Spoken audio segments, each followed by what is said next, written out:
I used to think about the times when you were young and how you'd die to be rich and famous. Andrew, it's great that we're getting a chance to talk. For folks who listen to this whole interview on Rudy Blair Entertainment Media, RudyBlairMedia.com, we were just talking just beforehand. Where did we meet the very first time? Dude, well, I have a solo career under my own name. I was playing the Food Truck Festival in Toronto. It had to be like 3, 4, maybe 5 years ago, but it was awesome when we met there. And, different time, different situation, different everything. You are part of an amazing duo, and I'm going to say right off the top, I love the sound you guys are bringing out. It's absolutely amazing.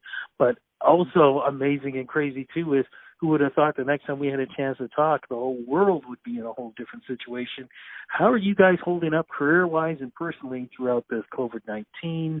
Racism being spoken out front for the first time in such a different manner. People are fighting about wearing masks and not wearing masks. How are you holding up to all this? Gosh, when you say it all at the same time, it sounds very, very intense. We're doing okay. We're thankfully we did have the outlet of music, and Taylor, the other part of Via Barcelonia, he goes to school in Nova Scotia during the school year, and so we actually were working sort of digitally back and forth, sending ideas and files and writing songs through Zoom and all that stuff before COVID even hit, and we were really focused on that, and we kind of finished the record as we were all kind of in lockdown. So that gave us an outlet sort of for positivity. Like, we weren't writing about the situation, but it gave us something to focus on. But as things have sort of progressed and like you mentioned, racism and the conversation around it is so pointed right now, and it's so important. But then also, the fighting about the masks and everything. It's like, oh my gosh, there's so much going on. Our music is, I feel like it's so positive, and it's so positive leaning, and it says so much about how we want the world to be. And in a lot of ways, I hope that sort of helps penetrate a lot of the stuff that's going on right now. But also, I see a lot of what is going on, not necessarily the pandemic part of it, but as moving towards like a greater future for all of us, and I think hopefully we're able to sort of be a part of that with the music and that sort of thing. But that's not really how we're holding up, because that's what we're doing in the middle of it. But holding up, we're just doing the thing. I think we're just trying to stay focused and recognize what we think is valuable and what we think is important in the relationships that we really want to have in our lives, because everything changed so fast that it kind of made everybody's head spin, including ours. I agree with you, and I also agree with you when you talk about the joy that you guys have in your music, because lyrically, vocally, musically, everything, it's a fresh kind of sound. And I love the fact that part of your bio says, think Paul Simon, meet the Chainsmokers, because I do feel that whole essence on that. I got it. Where did you guys meet, and were you surprised on this particular sound that you have? Because I can almost guarantee you that people, when they hear you, they go, oh, these guys got to be British, or these guys have got to be from the States or something like that. They're not thinking Canadian. Cool. Thank you. I'm proud to be Canadian, but yeah. Same here. Yeah. So Taylor and I met, we were working on, I was basically hiring him on some of my, solo project stuff, and I started playing him a couple demos, and he was like, oh my gosh, I'm in. I'm like, okay, let's do this. And so we just started diving into it, and I think our musical tastes between the two of us are quite diverse, between each other.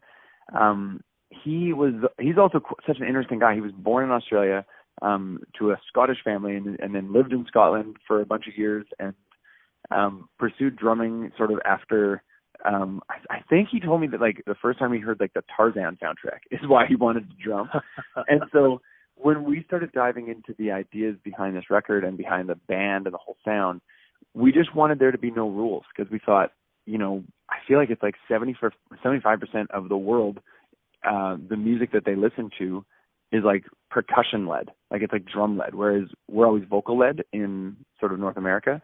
And our music is still very vocal led, but it's got so many percussive elements that we're just this would be super cool if we added in this thing, or we love a lot of world music influences. And so we're why wouldn't we put that in right now?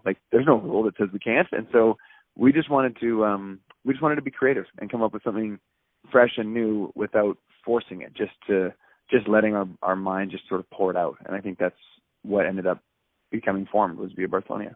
Did it? And I think I asked this, but I'll ask this again. Did it surprise you when you guys really first heard what you were creating with each other? Yeah, it did. It did surprise us, and we were pretty stoked. And even now, it's funny because we will listen to our own stuff, and sometimes you're like, oh, sorry, I'm pumping my own music in the car. But then we realized that we wouldn't want anybody else to listen to it if we wouldn't. But we're there's lots of times we're like, that part's so cool, even though we wrote it. But we think it's really fun.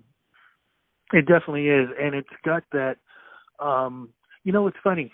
Some people might say summer fun feel. Personally, I think it's a year-round feel that you guys have, because whether you release it in the fall, winter, spring, it just has that type of feel behind it. What was it like for you guys when you first started actually performing live with each other and with audiences? Because it's one thing when you can make a sound in the studio. It's another thing to make that same sound live. Right. That's definitely been, especially now, as a duo, is to create that much of a soundscape. So, we use sort of as many things as we possibly can, have a loop pedal and stuff, and we try to knock out a bunch of the songs. It takes a lot of practice, but when we actually perform in front of audiences, it's just so it's so much energy, and we find that people, a couple of our first shows last summer when you could play live, we perform and people would kind of listen to the first song and be like, really, we're going there. And then the second song they'd be like, okay, kind of feeling this. And then by the third song, everybody was up dancing, and we're like, yes, this is everything that we wanted. And just sort of we pour our energy into it and hope that other people feel that and get up and get moving. What were the plans this summer before all this happened?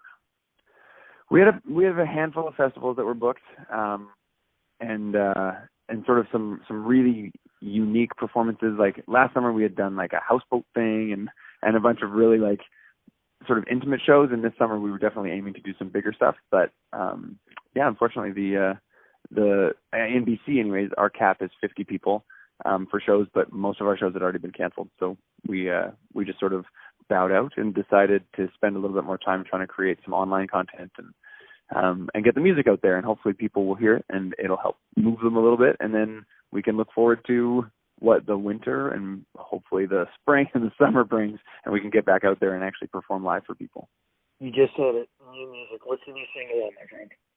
The new single is called Somebody. It comes out on Friday, and it's, when we wrote this one, it sort of dives into the idea of remembering all those pieces of life that you're remember when I wanted this or when I wanted that, and then you kind of learned that wasn't necessarily the thing that mattered.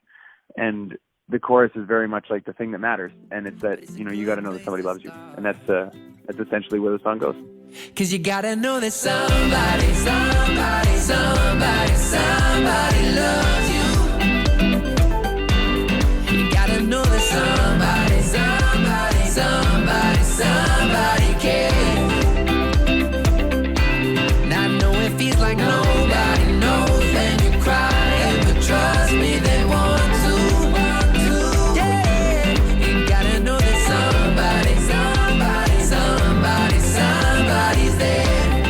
That's an interesting point that you make, because I've been through it. I think you've been through it. I think we've all been through it. Things that you think you want and matter. Sometimes it can take years before you actually come up with the real answer and going, no, maybe it didn't really matter. That's right. Where was that song inspired from?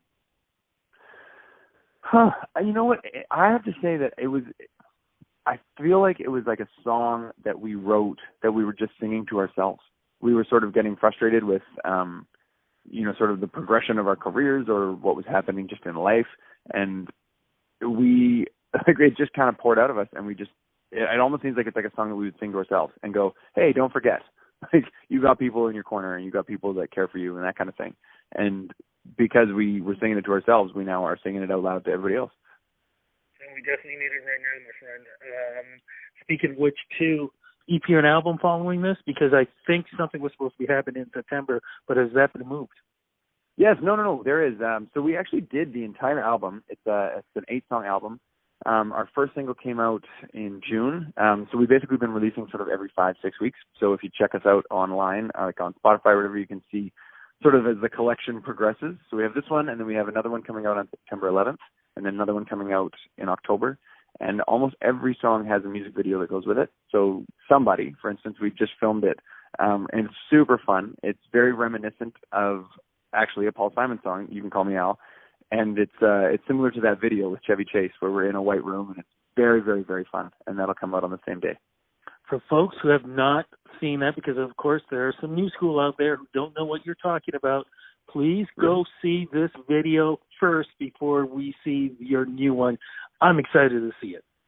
Thanks, because man. I've been a fan of that song and that video too. So cannot wait. And for folks, just make sure there's a live version of that. Don't see the live version. As you said, it's the one with Paul and Chevy Chase. That's the one that you want to see. It's an amazing video. Live virtual performances. Are we going to be having some of those coming up? You know what? I think we are. Yeah, we definitely are. I can't put the date on it, but we've been working really, really hard on creating kind of a really cool soundscape with just the two of us using some acoustic instruments and sort of passing stuff back and forth, making sure that it's that we have a lot of stuff going on, and it's really, really fun, and it's taken us a bit, but once we get it dialed, we'll definitely be doing some sort of live streaming thing. Okay, so in the meantime, down to know everything you're doing, social media is the place to go. Where do you go to follow you? At Via Barcelonia. That's probably the best on Instagram. Of course, you can follow us on Spotify and get all the music as soon as it gets in there. And then if you're a Facebook user, then it's the same thing, at Via Barcelonia. Just don't forget the IA at the end. I'm going to kick myself. Where did that name come from? You know what? I don't entirely know. We wanted to create a space that sounded like it was far away but close, and sounded familiar but wasn't. And Via Barcelonia sounded like a place you could go and just have fun. Sounds Italian to me for some reason. I just keep thinking. Yeah. I like that. Gondolas and stuff, so that's what I just keep thinking. So anyways, man, look, it's great talking to you. I wish we could have done this in person, but hopefully in the future we can. I can have both you guys sit down and we can talk one-on-one. But, man, just glad of the success that you've had in the last couple of years. Like I said, great sound, great music, and the positivity is something we definitely need. So thank you for all of this. Well, thank you, Rudy, and thanks for getting the word out there. Really appreciate it. No problem, my friend. You take care and be safe. You too, bud. See ya. Bye. Bye-bye.